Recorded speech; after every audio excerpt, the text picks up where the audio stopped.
And hello, sleepyheads! Welcome back to another My Furry Protogen 2. I mean, I've seen the title, I don't know why, but if you're new, subscribe. If you're not, keep on rolling with it. Watch this video up to the end.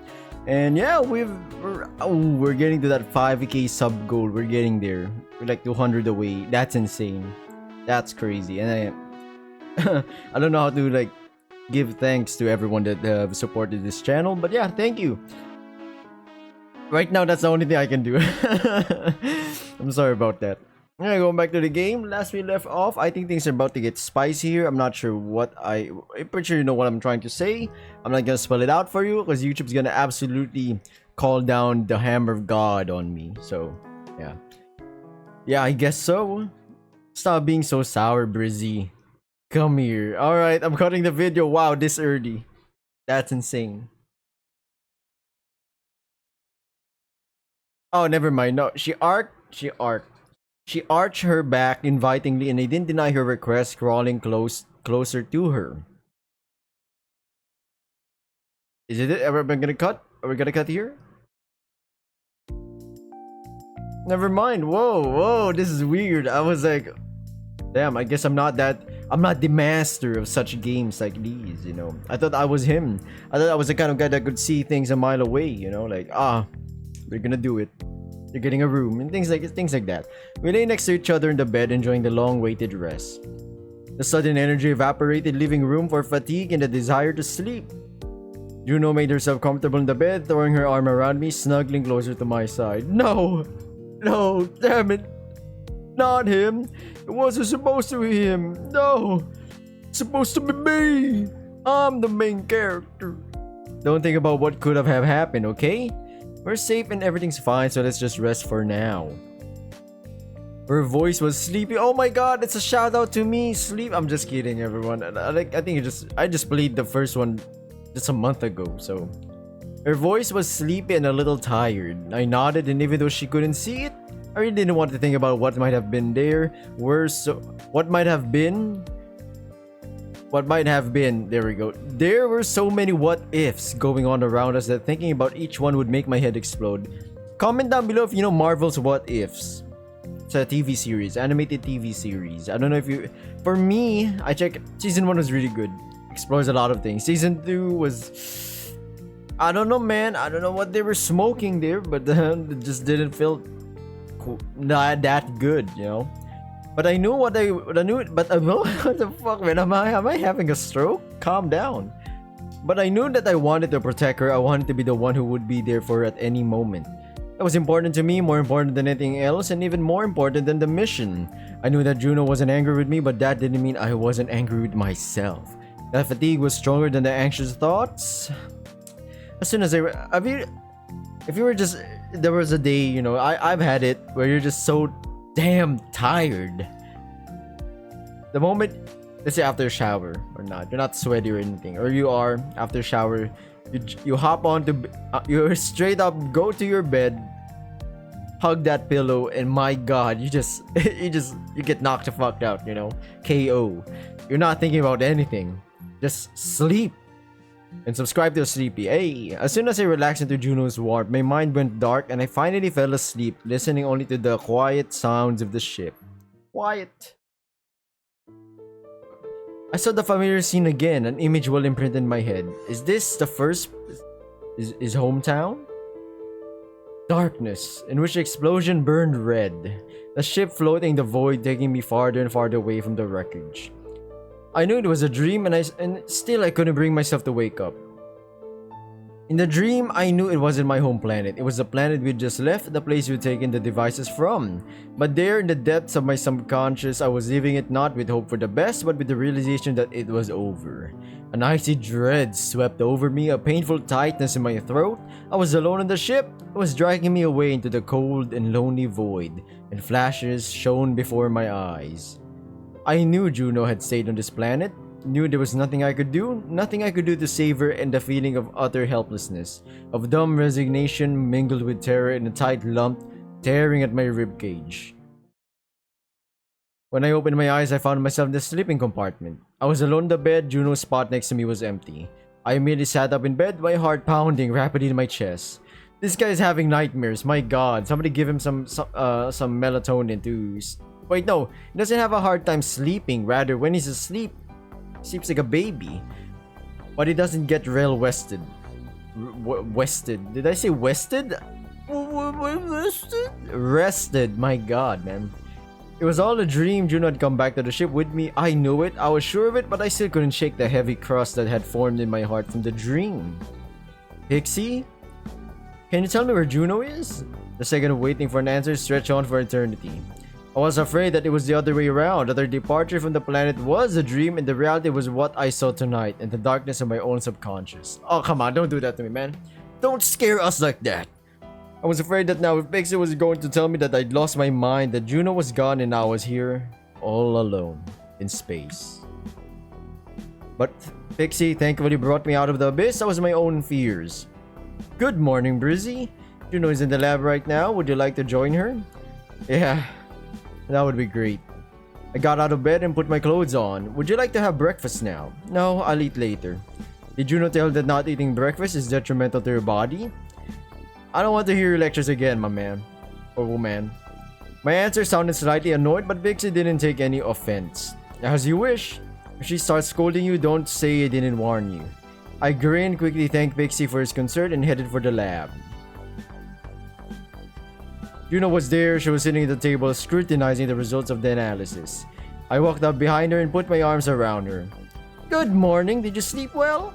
Juno smiled at me, glancing over my shoulder. Yep, slept just like a baby. The lie fell easily from my lips. I didn't want to tell Juno about the nightmares that haunted me every night. It didn't make sense anyway. Are you sure? Pixie said your pulse was... I heard it interrupted Juno. It's okay, really. I must have dreamt about something stupid and made me agitated. A concerned expression appeared on Juno's helmet. What was your dream about? Ooh, waifu smelled that lie a fucking 1,000 miles, 1,000 light years away. Damn.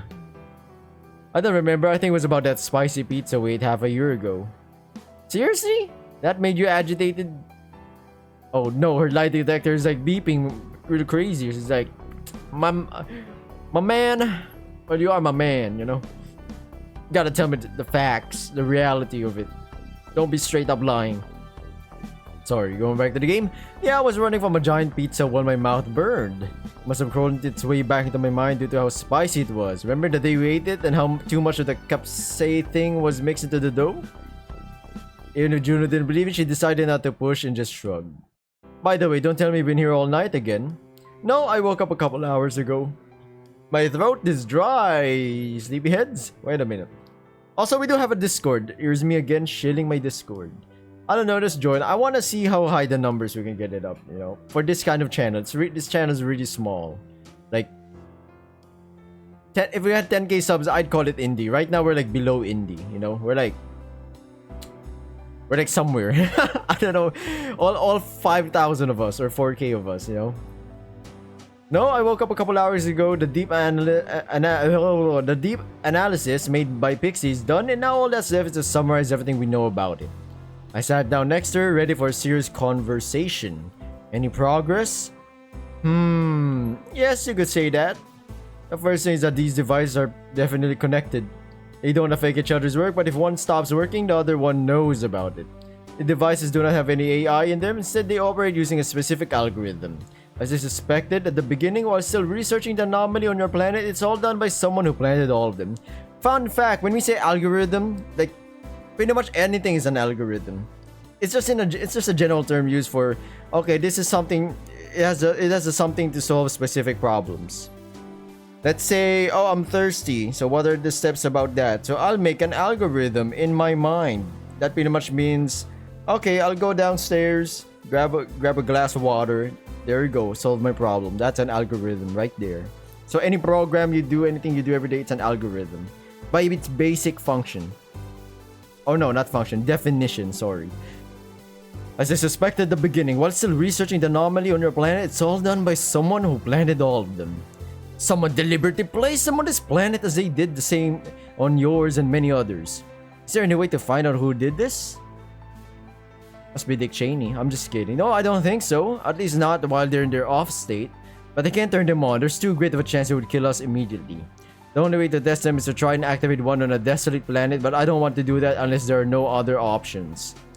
So, what do we do now, Honeyboo? Juno sighed. I think these devices are powered by the energy of the planets and all living things on them. Remember when I said that all living things carry a certain energy? These devices devour it and drain the energy from the planets. Damn, these things suck them dry? That's crazy. But why do they need that energy? Where do they put it? The energy is partially used to power the device. It affects the environment that requires some energy, but all the other energy is stored inside. It's all about these crystals, I tell you. I've studied them, but so far it's too late to draw any conclusions. But I'm sure they store it. So these devices feed on the planet's energy? Then why are they blowing it up afterwards? And why were the animals on the last planet dying and the animals on mine getting infected? Juno was thoughtfully silent. I don't know yet, Brizzy, but there is not enough info. These devices hardly give any information while turned off. If we could observe it from afar, see how it reacts to living things. That might give us enough information. We saw how it reacted, created a pile of bodies lying around it. Yes, but as you said yourself, they died immediately. They didn't get infected. Something just doesn't add up here. The anomaly on O1221M is definitely the same nature as the anomaly on your planet. They were all created by the same person. But there was no virus on 01221M. I did a study in the samples we collected. They just died. They weren't infected. I would suggest that what happened on your planet is the result of individual mutation. The device was severely weak in the index case, patient 0, making his body a suitable host for all sorts of viruses and mutations. But I studied the virus from your planet and I can see with certainty that it was an artificial virus. So it would mean one thing, the person who created this individual, had one day said, you know what, instead of just immediately deleting this planet, killing all life in it, what if we do something else? What happens if we put some kind of like virus or something that's, or maybe it's the same formula, but we tweak it a little bit to the point that, you know, it latches onto a host and spreads. Going back to the game, what do the devices have to do with it? Do you think they're infectious? I would assume so, but I'm not sure how to explain it yet. These devices look more like batteries. I couldn't find anything related to the virus. Yes, they affect the environment, but they don't infect it. They just suck the energy out of all living things and store it in themselves. What if these devices make I don't fucking know. I'm pulling something out of my fucking asshole right now. But what's the point of that? Why destroy planet O1221M in the first place? It's not like anyone lives there. I don't know, but I do know that those devices would have destroyed that planet if we had to intervene and shut them down. But given that I haven't detected the virus, this planet has every chance of recovering. So we saved it. A smile appeared on Juno's helmet. I think so. My heart jumped with joy at this news. Yes, that's great, Juno. We saved the entire planet! Yes, but it's still too early to get excited. We need to understand how these work and where the virus comes from. Were there no traces of the virus on the other planets we flew past? I can't say for certain. We flew over planets that had already been destroyed. It's impossible to say for sure that there was no virus, especially given how nearly impossible it would have been to take samples. But in this case, I don't think enough time had passed and we were lucky to get to it in time. Okay, but then what happens with the device after the planet explodes? Are they destroyed along with it or, I don't know, moved somewhere? Juno shrugged thoughtfully, running her eyes over the research results again. So far, we don't have an answer to that question either. But we will find out soon, I hope. I nodded. I was ready to move on no matter what. The idea of facing the virus again terrified me. I could still remember what had happened to the animals and humans on my planet, but that didn't stop me. Even if June and I had only saved a small little known planet with no intelligent life, it was already our small victory. I wasn't going to stop there, and I knew for a fact that Juno wasn't going to either. So what do we do now? I still need to figure out how this thing works. Remember how I said they were connected? I nodded and Juno pointed to a computer monitor that showed a map of the galaxy we were now in. As I said, these devices are connected to each other. But for some reason they have a set of coordinates and I think those are the coordinates for the nearest planet with those devices. Wait, why? Why did this person leave them scattered like that? Wouldn't they be afraid that we could use it to find them? I think that's what they want. To be found. It's like a psycho. No, not a serial killer. You know, it's like if it's been 10 years, haven't been found. It's pretty much like an anonymous artist, but even worse. Nobody even knows that it's a serial kill. It's a serial killer's doing. You know, so the guy or gal or whoever is doing the killings would be like, I gotta leave some breadcrumbs. I'm gonna write them a letter. Hey, I'm the one who did all those things. And that's what leads them to get caught. It's just an urge for them, you know, trying to get that clout for some reason. It's another question that we can't answer yet. But you are right, this helps us a lot. Juno pointed the map to a specific planet and said, this is the nearest planet with those devices. I found it myself some time ago and the device's coordinates confirm it, so that's our next destination. It's a nice planet called 8819Y. Intelligent beings live there, but they are at an early stage of development just like your planet. We should head over there, disable all but one of the devices and observe how it works. What if there's a virus in there? Then it's over. If there's a virus in there, we can make an antidote based on the vaccine I made for you. But we need to figure out if the virus is there in the first place. We must find the devices, disable all of them except for one, and then observe it. There we go, that's a straight up plan. As soon as it's dangerous, we'll shut the last one down and prepare the antidote. Juno's plan sounded pretty good to me. After the news that we had managed to save 01221M from destruction, I felt an extraordinary surge of energy and motivation. And let's go there and do our best. Yes, absolutely. By the way, you said there are intelligent beings living there. Have you been there before? I haven't personally been there, but I know about some spacefarers being there before. Wait, what about the rule of not making contact? This planet's case is a bit special. It was once developed and almost ready to enter the space age. They made their first contact with other planets and had the technology to travel into space. But hey, sudden human-made cataclysm destroyed everything on this planet. After the cataclysm, the planet entered an ice age a few tens of thousands of years ago and nothing has changed since. Some of the beings there survived and have adapted to the cold temperature and started their technical progress all over again, as almost nothing survived the cataclysm. And nobody helped them? After the cataclysm, the inhabitants chose not to seek any help in restoring their technologies. Instead, they embraced a primitive lifestyle and isolated themselves, denying any possible progress. I get that. That's like a fear thing, right? Oh my god, we advanced to a stage where we can do all those things, but the same technology that helped us is now proved to be dangerous, and it's proven, tested its worth that it is dangerous. We're back to the ice age. Maybe we should stick at this stage in our, I don't know, a good 1,000 years or so. I don't fucking know. So I get it. But they know that space exists and other creatures live there, so we won't affect their progress in any way. Alright! That's a cool concept. It was really hard for me to imagine why this species denied any progress, but I guess I understood their feelings. By the way, how about some breakfast? Hell yeah! You had me at breakfast. You haven't eaten anything yet? Pixie told me all about it. What a snitch, man. I wrinkled my nose. What a freaking snitch! I hear everything, Brizzy. Juno laughed when Pixie responded to my mumbling.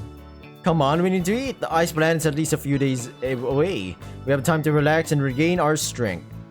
Juno and I left the lab and headed for the food bay. Pixie had reheated our food at Juno's request. A tickle of excitement filled my chest. I had never met any other alien creatures besides Juno and Xena who were members of the same species. The fact that this was about to change was both thrilling and slightly unsettling. How would I be perceived on this planet? Would its inhabitants be hostile towards us? Would we interact with them, or would we remain the shadows so as not to frighten anyone?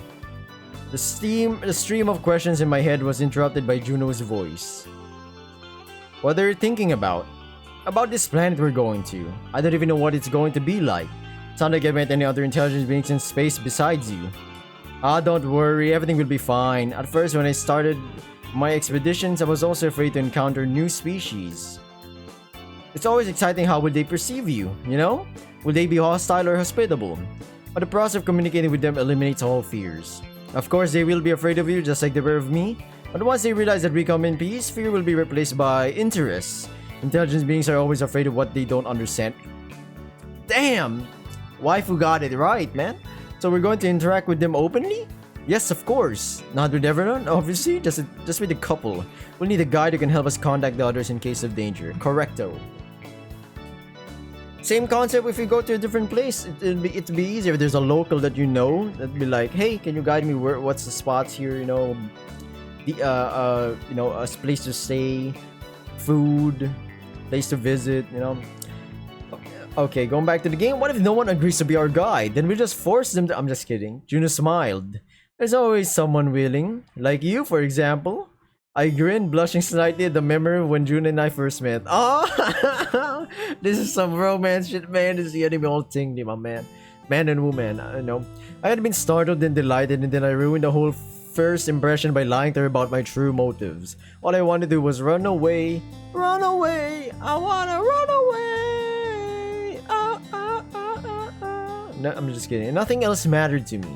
Now I am living on the run, literally traveling to a universe that is much bigger than I could have imagined, even in my wildest fantasies.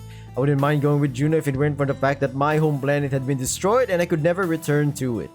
But in a way, it is even easier now, knowing that I am no longer confined to a single point in the universe, and that with Juno, all paths are open to me. She is my home now, and I don't care where I go. That's some sweet. This is too sweet, man. It's about to give me a type 1 diabetes. No, actually type 2. Type 1 isn't type 1 like you were born with it? Type 2 is like I acquired it. As long as I'm near her, that's enough for me. Same. Told you, man, if something happens to Juno, I'm quitting this game immediately. A few days later, we approach our destination, an icy planet called Wyre. It's like Wyvern, by the locals. Or Weir, the Weir planet. Weir? Wyre? As we approached the planet, I saw a perfectly round snow globe glowing in a cold blue light amidst the darkness. It resembled a frozen, polished snowball, smooth in appearance with flecks of white and dark blue. In stark contrast to the previous planet, which was abundantly rich in fauna and displayed thick greenery, so from greenish blue to just glowy blue. Because it's icy. So clean! June and I prepared ourselves thoroughly before boarding the jet and descending to the planet's surface. Both Juno and I put on warm thermal gear despite her armor protecting her from the cold. My heart raced with excitement as we slowly descended. As soon as the jet's doors opened, we were greeted by an endless expanse of snow-white desert. I'd never witnessed such a sight before. I've never experienced snow, man. I kind of want to. No cap. Because I'm in the Philippines, I could see it in my about this channel. So yeah. How about you and people in the US of A, United States of America, you know? I am curious. I know some parts are snowy, some parts just never seen snow, and some parts are like warm and shit. I don't know, is it cool when it's winter? Or is it another form of struggle like heat and rain? Going back to the game, I'm gonna end it. See you everybody in the next episode of My Furry Protogen 2. Bye! Good luck whatever you're doing. Sleep tight, everyone.